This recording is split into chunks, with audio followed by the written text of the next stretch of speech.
Absolutely. Here's a short story version of Lambambre. Alien Queen frozen shock, as the human took out 3 elite aliens, with just a rock. HFY, Sci-Fi, short story, action drama.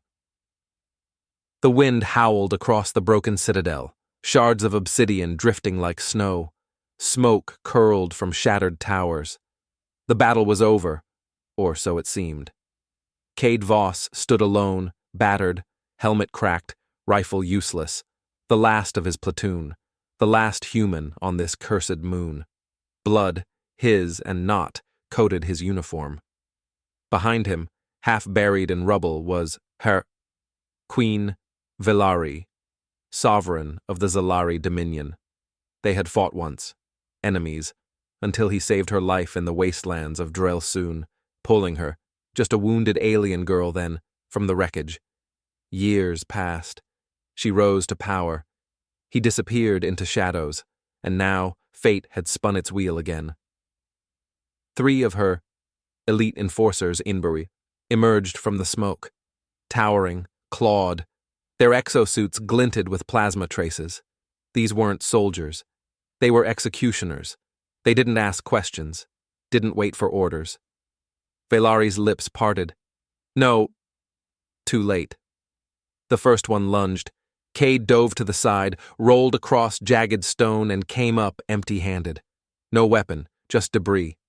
His hand closed on a rock. Jagged, black, dense, about the size of his fist. Useless?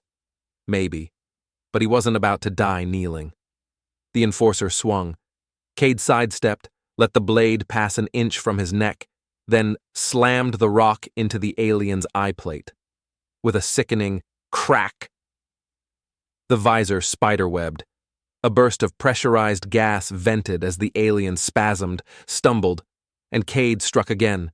1, 2, 3. The alien collapsed. The second came without pause. Cade hurled the rock. Not at the alien, at a fuel cell.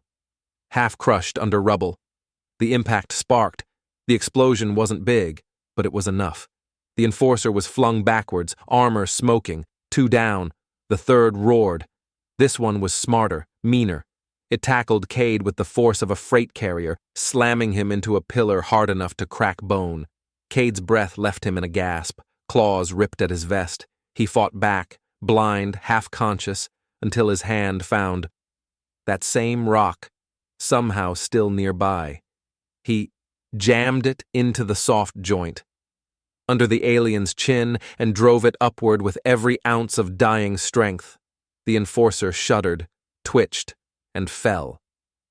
Silence. Cade stumbled to his feet, chest heaving, vision swimming. He dropped the bloodied rock at the Queen's feet. She hadn't moved. Her silver eyes were wide. Not with fear, with awe. You killed them," she whispered. "With a rock," he rasped. She stepped forward slowly, alien grace like a dance, until she stood in front of him. "You shouldn't be able to do that." "I get that a lot." She looked at the bodies, then back to him. "I sent them to protect me," she said. "But they decided you were a threat to me." "Were they wrong?" he asked quietly. A pause. Then she shook her head. "No," she said, "but I was hoping you'd choose not to be." The wind howled again. Cade looked down at the rock, now stained red and blue. "I didn't come here to start a war," he said. Veilari tilted her head. "What did you come for, human?" Cade met her eyes. "To finish one." End. Would you like a sequel? Something longer or told from Veilari's point of view? I can expand this into a full novelette if you're building a universe.